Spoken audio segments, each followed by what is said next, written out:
political agenda. Um, the Andromedan Council, as a body, their sole purpose is to facilitate evolvement of all life in the galaxy. And that's really what their goal is to allow all life forms to evolve on their own without manipulation. Obviously that's not occurring here on Earth. And we're not the only ones. This is occurring on 22 other planets in our galaxy. But the other planets are not stuck in the muck that we are, to the degree that we are here. And this is a major concern for them, because we're not moving in a direction that we should be moving. There are elements here that are definitely holding us back. And because Earth has become this real prize, and not only Earth, but us as well. So I'm getting off a little bit. Okay. I want to stay with your questions. So its overall goals then are to elevate the spirituality of all life forms in their own particular ways. Evolutionary ways, right. Okay. They evolve according to the degree of their consciousness. Now, how and why was it first brought into existence, the Andromedan Council? I don't know. When I do know that it was formed. It was formed shortly after the Orion Wars, which was a huge war that lasted 600,000 years in our galaxy. And it was predominantly between the humans, the human race, of which there's all kinds of humans, hundreds of billions of humans, and those of reptilian races that do coexist in our galaxy. Now, there was no winner, by the way. Apparently both sides got so tired of killing each other, they just kind of just stopped, and a undeclared truce was formed. And I know in Orion, where there's a very large group, they have their own political group called the Orion Group, and the humans and other life forms that came together formed the Andromedan Council. And there are others, you know, that are a small part of each of the galaxy, and other galaxies apparently have their own little groups where people come together and decide, you know, what's happening, or they communicate with each other. There's trade, there's bartering, there's a sharing of wisdom, of knowledge, of essences, so that everything can evolve together, and you know, work in an unconditional love type of space. You're lucky. You're a lucky person, I think. I know you have a very difficult task, but I think you're very lucky to be given this wisdom. I think you're very lucky. When did their interaction with human beings on Earth begin? 1980. 1980? 1980. And how did that begin, and what was the essence of that interaction? Okay. It really all evolved around the Pleiadians themselves. Earth has been the subject of discussion for a long time. The real attention and focus really started when we started detonating our first nuclear weapons. We did, as a race. Nuclear weapons had been used here in our ancient past hundreds of thousands of years ago, because there have been wars here between a lot of different factions, predominantly most of them human. The Pleiadians had agreed or offered to come back here and try to help raise the consciousness of the planet.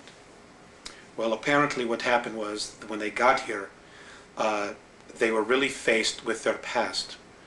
The Pleiadians had had incredible civil wars amongst themselves and other wars.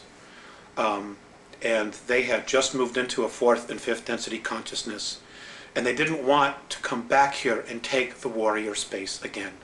And because of the Greys' involvement here, and the Orions, and a small group from Sirius B, and the Orion group, and a group from Rigel that are here as well, and others, they didn't want to come back here and have to move into warrior space.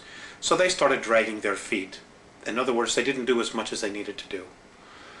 Well, as this is occurring, you know, changes in our galaxy are also occurring, and they're moving at a much faster rate. So the Andromedans finally said, well, you know, what are you doing? What is happening? What have you accomplished? And the Pleiadians basically said, we're having our own conflicts dealing with this because the Pleiadians themselves have a tremendous amount of karma with our solar system, with Mars and Earth. They simply just weren't as motivated as they should be or could have been to start making the changes here. They also had made some communications with the Earth governments that didn't go very well at all. So basically, they said, well, we don't know what to do.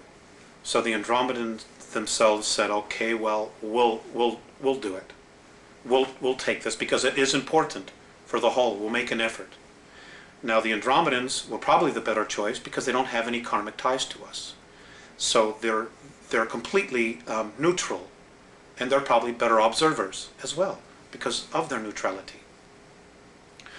So they've basically been taking over, and what they did was they got involved in 1980.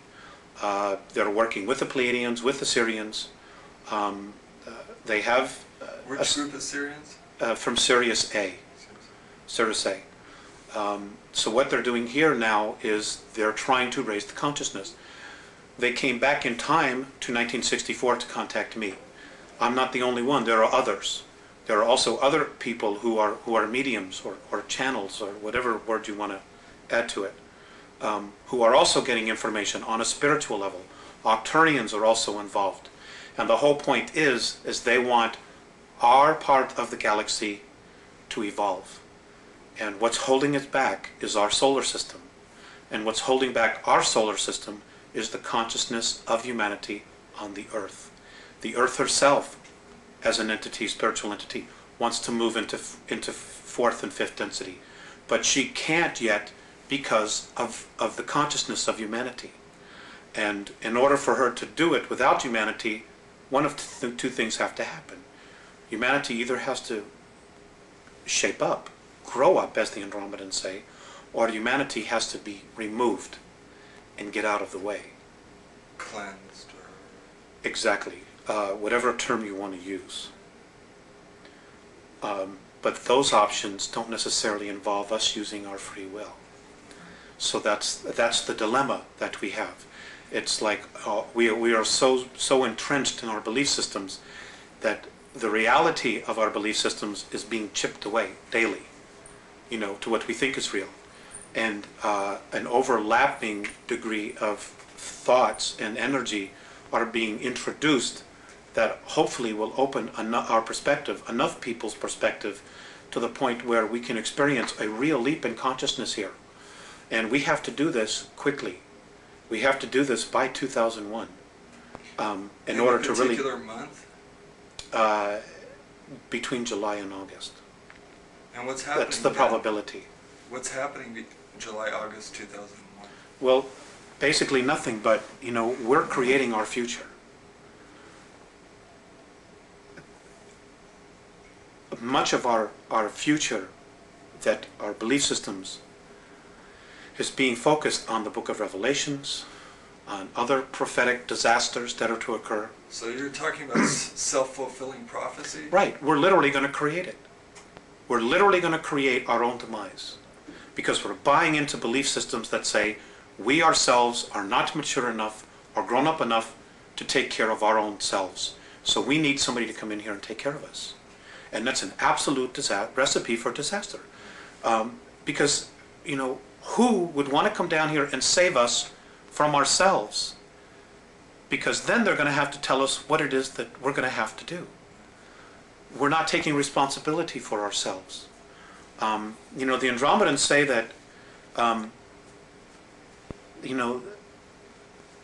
the divine plan is one of freedom. Any savior that comes down here and implements a government to save us, freedoms will be taken away from you. So that whole system of belief was part of the system of control that was set up in the first place. That's right. A lot of it has been Gray and Orion manipulations.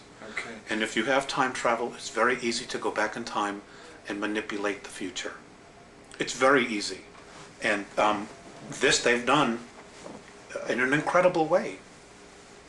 They haven't been here thousands of years like our government says. The Greys have really only been here 59 years. But because of their time travel capabilities, they've gone back in time and they've been able to manipulate series of historical events